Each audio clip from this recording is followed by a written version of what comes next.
Boom, there it is, ladies and gents. We're ready to rock and roll on another one. If you are interested in scaling your business, going from zero to hero, then this episode is for you. We got someone on the show who's already done that, not once, but we'll see here in a second when we talk about it. Here we go. Shut up and sit down. Look, a business can give you everything you want in life: prestige, wealth, freedom. It can also take everything away from you. This show is for those who are willing to take that risk. These are the real life stories of entrepreneurs. But before we start, I have one small favor to ask. Please leave a comment. It can be advice, critiques, tips, feedback, or share this with someone, because your engagement is the most valuable and most powerful form of social currency. So thank you, and welcome to another episode of Business Bros. All right, ladies and gents, look, starting a business, well, that's the easy part. Making it successful and then scaling it, now that's the difficult part. The fastest way to build and scale a business is to find a mentor who's already done it. And today's guest has not only built a 7-figure business, he did it twice. A large amount of businesses started today are online businesses. And if you're looking to scale yours, then this episode is for you. Let's talk to a 15-year veteran who's helped hundreds of entrepreneurs reach 6 and 7 figures, Mr. Dennis Berry.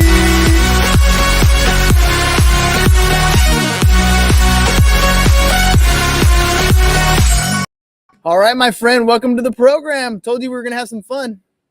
We are having fun. I'm already having more fun than probably any other podcast I've ever been on, which is a lot. So that's good. That's pretty cool. Yeah, that's really great, man. I'm already dancing. We're setting the bar. Yeah, we've already been on for 1 minute and I'm already dancing. I mean, like, how can it get better than that?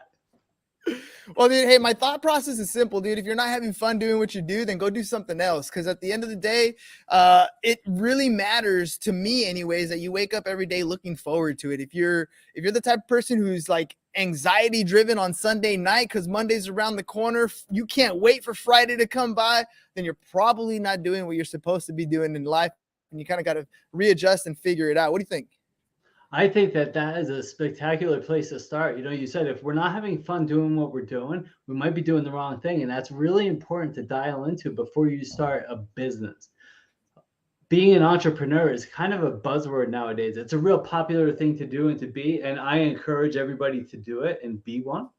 But a lot goes into it. It's not as glamorous as it sounds. There's a lot of work and a lot of blood, sweat, and tears that goes into building a successful business.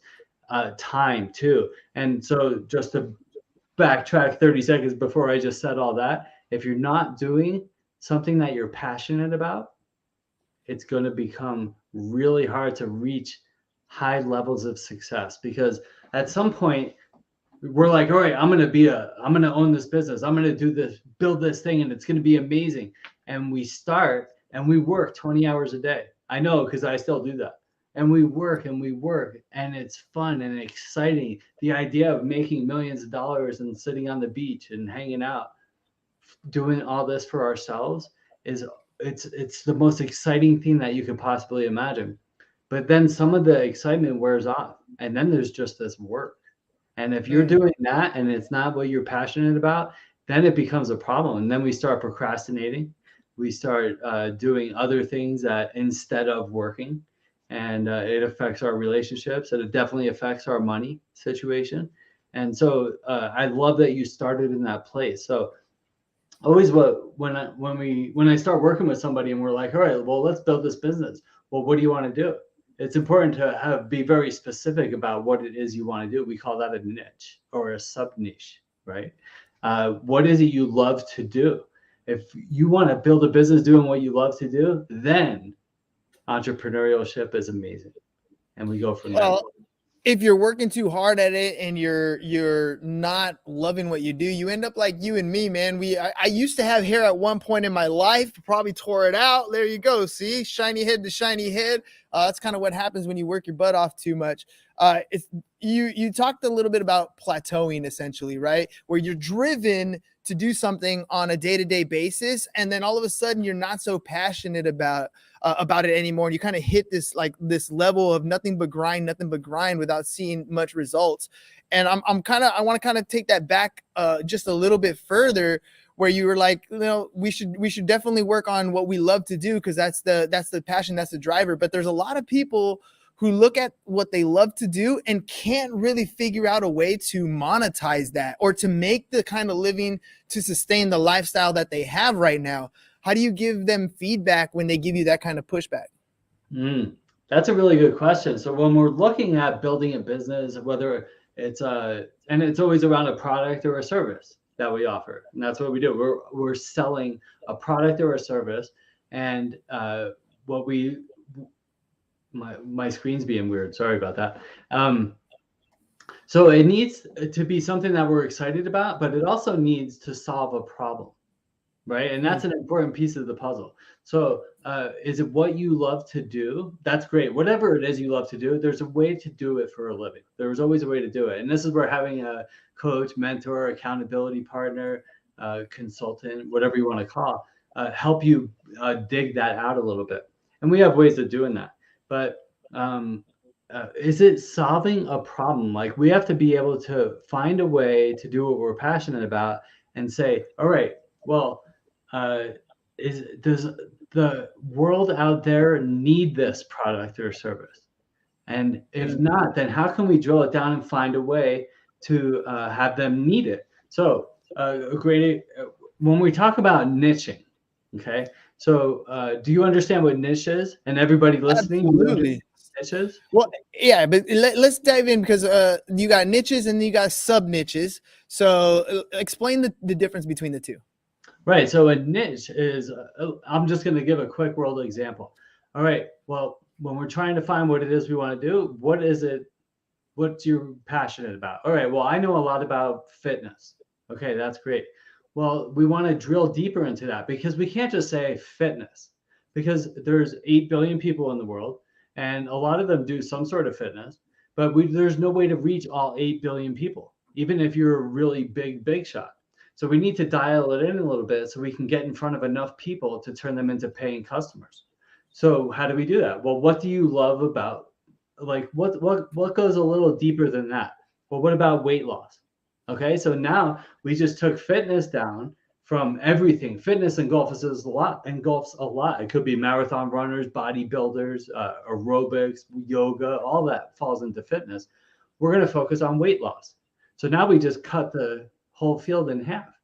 Well, what else though? Well, what about women? Women are really consumed about weight loss. So now we just took fitness to weight loss to women. What if we go even deeper and we can say middle-aged women, middle-aged mothers who work from home and want to lose weight?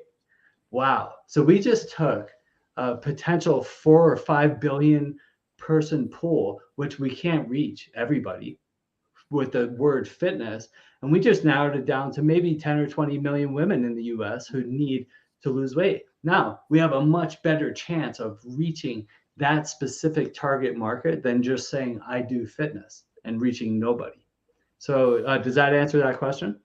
Yeah, absolutely. So just to recap, we're taking something broad and getting very specific, because I'd imagine if you're talking to somebody, if you're standing on the corner and you're just preaching, you're going to look like a crazy guy. But if you're standing on the corner, you're talking to 1 or 2 people specifically, now you are going to get the attention of those 1 or 2 people who you're talking to. And maybe the people that kind of are around you might pique some interest there, and they might be interested, but now you at least have somebody that you're specifically targeting in your marketing campaigns, in your messaging, in your branding. Sound about right? Yeah, and that sounds exactly right. And another way to think about it for the young kids listening along, because everybody understands hashtags, right? Do you understand hashtags? So let me explain how hashtags work, because this is a great way to understand how sub-niching works in the world of marketing and sales.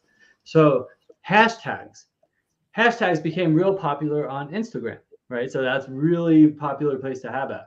So let's just take a hashtag, and there's billions of people that use Instagram. So if you do hashtag love and you do research on that and says, who has hashtag love? And you'll find that there's about 2 billion posts that have hashtag love. So who gets to see those posts? Who gets seen on the top of their post when you have hashtag love? Your post is like a grain of sand. Well, I'll tell you who gets seen. It's well, and I'm kind of old, so I don't know who the new young people are. But when Taylor Swift or Jennifer Lopez or Ariana Grande or somebody, when they write hashtag love, they're going to be seen up top. When us little people who have, a few thousand followers, maybe 10,000 followers here and there, if we write hashtag love, we're not going to be seen by anybody. But if we write hashtag I love pizza in Cleveland, right? Now we just narrowed it down to maybe there's only 100 of those. So if I write hashtags I love pizza in Cleveland, and there's 100 people that are going to see that post, so I can be seen by maybe 20 of those 100 people or 0 of the 2 billion. Do you understand? Yeah.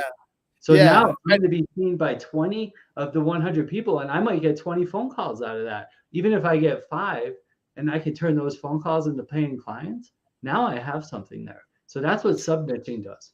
It reminds me of podcasting, right? So when I talk to people about creating a podcast, and they really get discouraged sometimes because their show might only get 30, 40, 50 downloads per episode, right? And the thing that I try to get across to them, I'm like, well, picture those people literally sitting in a room, the 100 people that downloaded your podcast or the 150 people that saw you on Facebook, those views. Imagine those people sitting in a room listening to you. Now, that would probably be pretty nerve-wracking. Most people don't want to get up and talk to those people, but they're there. They're listening to your message. They found you. They resonate with you, and you are connecting with those people. It might not be millions of views, but you're connecting with these people. You're literally I feel how you're describing this situation here when you're using the hashtags. And I think this is where a lot of business owners fall flat. You don't need millions of customers. You need those few loyal ones that understand who you are, what you do, and they want to come and get your product or service over and over and over again. I'm assuming this is where we're leading towards scaling the business, right?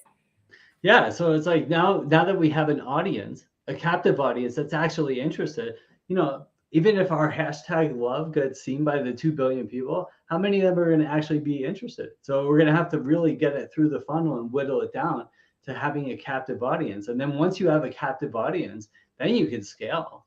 Then we start coming up with diversifying your way of doing business, with ways to reach them with different types of products and services, and to retain them as clients and have them coming back as returning customers. This is how we grow and scale a business. So how does one really kind of narrow down that specific niche? I'll give you an example. So in my classroom, my students are learning how to use Go High Level. So they all have their little groups. They all have their logins for Go High Level. They're able to create funnels, landing pages, all that stuff. And so the project they're working on right now is we're creating open house funnels for real estate agents. And so that's where kind of the thought process. And I want them to kind of think about what it's like to be a realtor. And they're young. They probably, the only thing they know is sometimes they're driving around and they see open house signs, right? But to get themselves in the mindset of that entrepreneur, and even more so in the mindset of the customer for that entrepreneur, what are some things that they could possibly do to get themselves in that mindset, so they can think about, what's the best experience possible so that I can create an open house funnel that makes sense for the realtor and for the client? So are we talking about like how to reach a specific type of client? Or I'm sorry, maybe I'm unclear on the question. How do we fine tune? How do we get to that niche? So you use the example of the weight loss, and then we went to the women, and then we went to the middle age. If we're talking about real estate agents and we want to kind of focus on developing open houses, who wants to buy a house? Well, like everybody does, but how do I niche it down on the real estate side to get that ideal client that they're looking for? Because I mean, I'm doing it with students, but I talk to realtors all the time. Who's your ideal client? Well, anybody who wants to buy a house. That's not very niche. Right. No, it's not. Well, and that's where the type of person you are comes across, is like, who do you communicate with the best?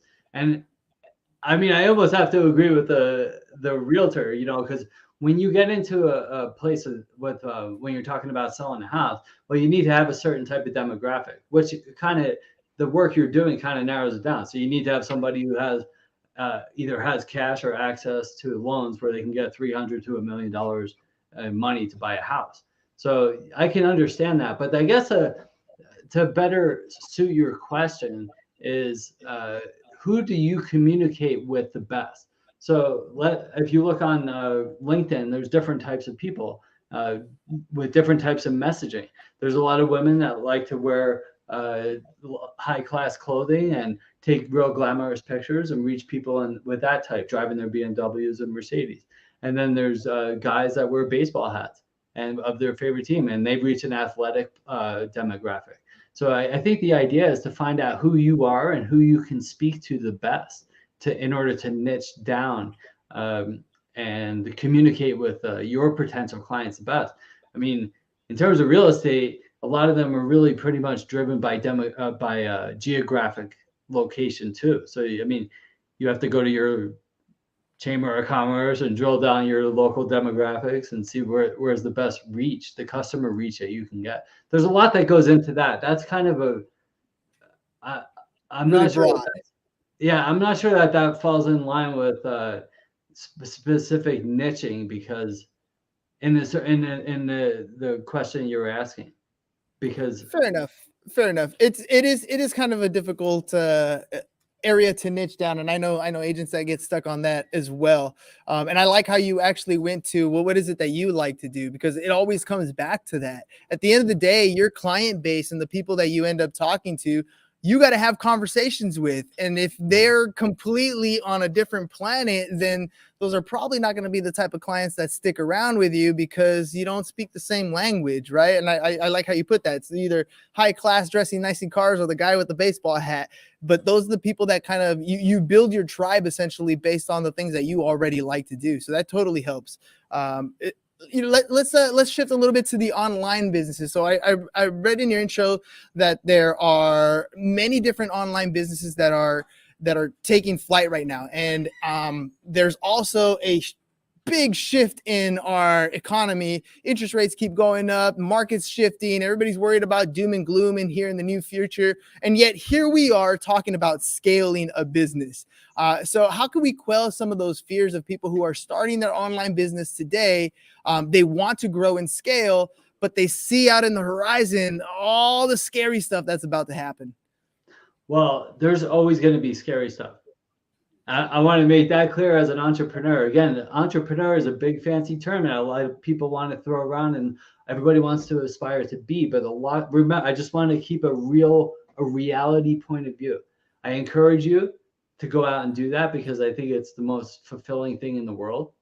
But when you start a business, there's always going to be challenges. There's never not going to be challenges, but it's how you meet those challenges. So if we meet them with a sound mind and knowing that there's going to be challenges, then we're going to have a better chance of getting through them successfully. But in terms of the present climate, as you can say, there's also never been a better time, and there probably never will be an opportunity like there is right now to start an online business. And online businesses come in different forms. There's the SaaS models where you can charge monthly fees, or software as a service, or regular fees in order to get recurring revenue. And there's digital courses you could sell. There's websites that you can build to sell specific products or services. There's different ways to reach all those clients that we're talking about. Now, it's still like we think, and the kids that are listening live now, or a lot of the younger people, they don't remember not having an internet. Yeah. The internet is still relatively new, though. It's really only 25 years old for all intents and purposes, right? So the way that we know it, it's been about 15, maybe 20 years. But at the same time, it's still pretty unregulated. There's not a lot of rules and regulations out there. So now is a good time to really be able to do whatever it is you want to do. So in this respect, we can really talk a little more openly about niching. When we say, what is it that I'd love to do? I love fitness. I love business. I love coaching. I love whatever it is you love to do. There's a way to build an online business and coach people or teach people how to do that. And you can start with a newsletter, and then you can have a course that you can do, which you can host in a number of different places. And once you start selling a low ticket item, this is how we scale. Once you start selling a low ticket item, which is what I recommend, there's a lot of people out there selling, $10,000 products, $20,000 services, whatever it is. And that's great. And we want to work up to that for sure, because there's ways to do that. And I help people do that all the time. But it's best to start small and have the right expectations. And then you can sell them a little product that maybe costs $30. And from there, we can scale up and go to endless places with us. So there's really no limit, and there's very little rules and regulations around what you can do right now. So that being said, that's where I say I highly recommend. There's no better time than right now to start an online business. If you have fears, if you're scared around what the climate is right now, I would say, if you have a family, if you have a mortgage and some big bills to pay and responsibilities, and you have a job right now that's paying for all those, I would say hold on to that job and keep doing that and start a side hustle.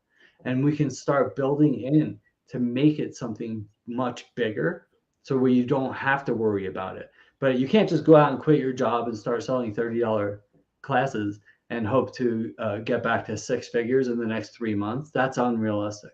And that's going to cause problems.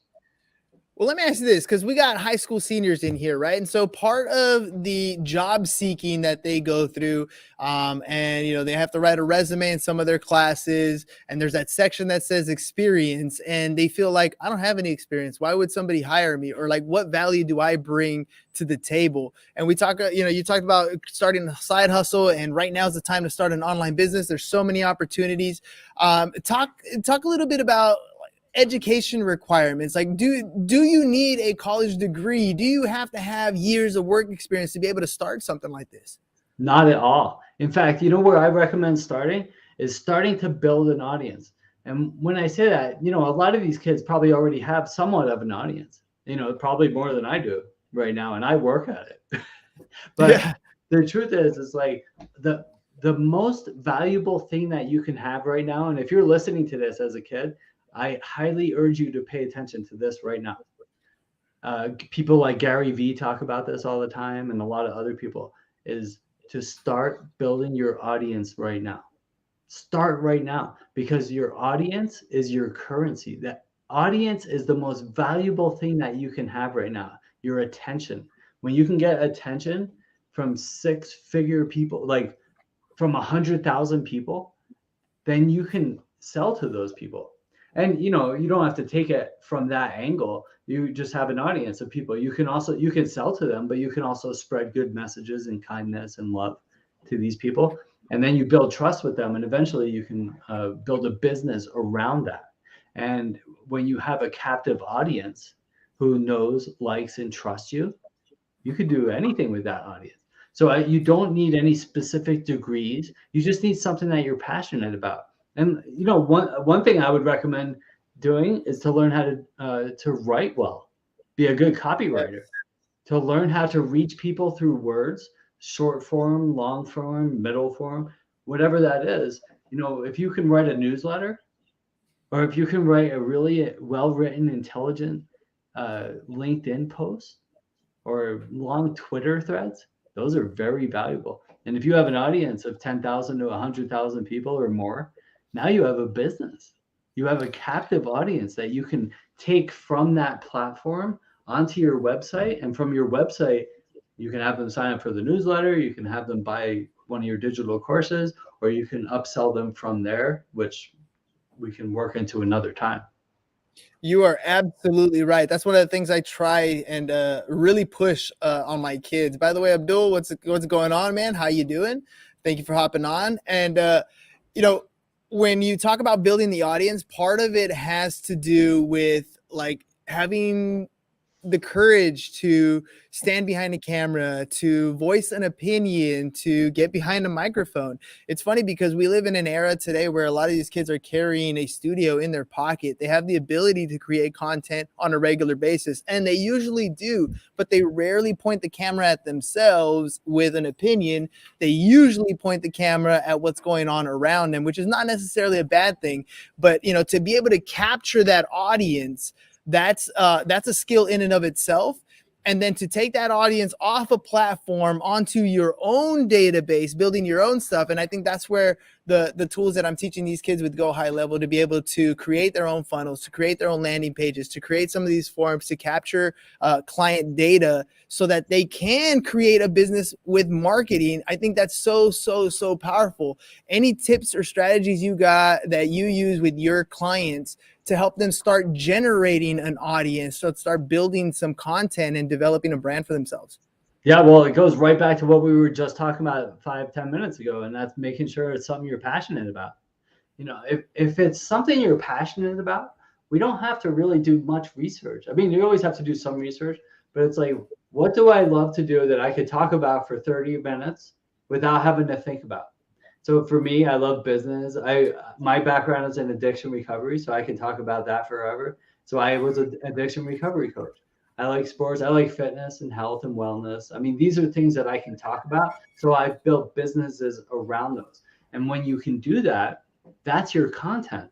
So you can start writing content. And then, and it's funny because a lot of people are very sensitive. You know, we're afraid, like you said, to your point, we're afraid to post. We're afraid to point the camera at ourselves. What will people think?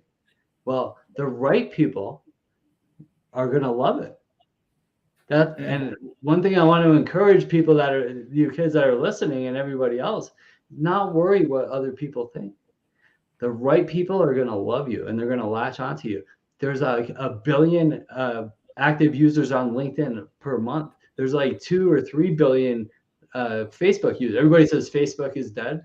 It's not. There's a couple billion active users on Facebook, TikTok, Instagram, whatever it is. There might be a bunch of people that don't like you, but there's millions who will. So if you're consistent and you're talking about what you're passionate about, that you don't have to worry about what people think about or what your language is and stuff like that. And you're just being genuinely, authentically you, which is the best way to be throughout life anyway. People are going to pick up on that and they're going to connect with you. And all of a sudden you're going to have your 5- and 6-figure audience that you can build your business around. I was having a consultation meeting yesterday with an old college buddy who's now thinking about becoming an entrepreneur. And he laid out a bunch of ideas. And one of the things I also mentioned to him was, you got to get yourself out there. You got to start putting your message out there to start building your brand. And the response he said was, I'm afraid people are going to laugh at me. And I remember hearing it. I don't know where I heard it from, but what I told him is, look, at first they'll laugh at you, then they'll ask you for advice. And I told him, when I first started this podcast, my closest friends and family were all like, dude, you're starting a podcast? Oh, you're funny. And they'd laugh. Now those same ones are coming back and like, hey, how do I do that? Like, I Googled your name. Oh, like, how do you get your stuff on there? At first they laugh at you, then they ask you for advice. So you just got to get past that first part. And I heard another saying, the 10 words that'll hold you back. What will other people think and what will other people say? Like, if you can put those 10 words behind you and just realize that you're treading the path, you're chopping the bushes out, you're scraping that dirt, you're making the path so that other people can follow in your footsteps. But that requires a little bit of work. That's going to put you in an uncomfortable position. That's going to make you discover things about yourself you didn't even know you had, the capability you had to put out there. So I really love that you're saying that, because it totally makes sense. Building a brand, creating content, that's the key in today's society. So Dennis, before we head out, if people want to reach out to you, talk to you, get some advice, get some coaching, how can they do that? The very best way is to send me, well, you can send me an email since you're watching this show to dennis@dennisberry.com. Or you can reach out to my website, which is dennisberry.com. Sorry, my brain's full. dennisberry.com, and from there you can see my book. You can watch my old podcast episodes, or we can talk about business or anything you want to talk about. Man, it's been a great episode. This whole idea of like scaling a business and building a lifestyle really around what it is that you want to do. It's always so fascinating for me because everybody has a different idea of what their life is supposed to be like. And if they can be the architect of their own life, they would be so much happier. Any last minute thoughts before we head out? I really love that. The architect of our own life. Yeah, I want to say, we are responsible for building our own happiness. Whatever dreams you have. And I say this to people all the time. When I start working with people, We create a dream plan. Now, Mm. it's based loosely on a business plan. Now, when we write a business plan for a business, whatever your plan is, there's a mission statement. What's my mission? What am I doing? What's my mission in life? What are my dreams? What are my goals? What's my plan to get there? All these things. What are my strengths, my weaknesses, my opportunities, my threats? How am I going to get there? So we do the same thing for life. What's my mission? What's my goal? And we write it down and we create a plan. And then we don't stop, and we don't take anything off of it either. We don't say, no, that goal is too big. I can't make $10 million. I can't buy a yacht. I can't buy a nice car. Those are all lies. Those are stories we tell ourselves. We leave those there, and then we take specific steps to get them done. And the winners aren't the ones who don't have problems. They're the ones that stay consistent and work through those problems. So my last words are: continue to ask for help and don't stop until you get to your dream. That's it. Don't stop until you get to your dream. My mission in life is simple. I'm here to open doors, which is why I brought the podcast into the classroom. I want entrepreneurs like yourself to have a voice, first of all, on the internet, which is the platform that we're doing here with the podcast. But secondly, to give the students in here an opportunity to see that the designed life that's been told to them, go to school, go to college, and get a job, is not the only path. There are a number of different paths that are out there. So I'm here to open doors for them. And then as a realtor, sometimes I physically get to open doors. So that's how it works out. Ladies and gents, if you guys want to check out what Dennis has to offer, make sure you guys go to his website, dennisberry.com, dennisberry.com. You can find him via email, dennis@dennisberry.com. And what else we got over here? Abdul says one more thing. He's like, exactly. You're not, same thing's happening to me right now. People are asking me how to do those things before they used to make fun of me. So that's just what it is. You're going to become an expert at first. Whenever you try something, it's awkward. It's weird. You don't know how to do it, but you consistently get at it and you become an expert, and then they're going to ask you for advice. Dennis, man, thanks a lot for coming on the show. Appreciate you taking the time. Ladies and gents, we'll catch you guys on the next one. It's Peace. over. Go We're out. home. Is your business in need of marketing? Try starting a podcast, but not just any podcast. Podcast like a pro. We can show you how to take your business from being invisible to becoming a brand people trust. Go to www.businessbros.biz to get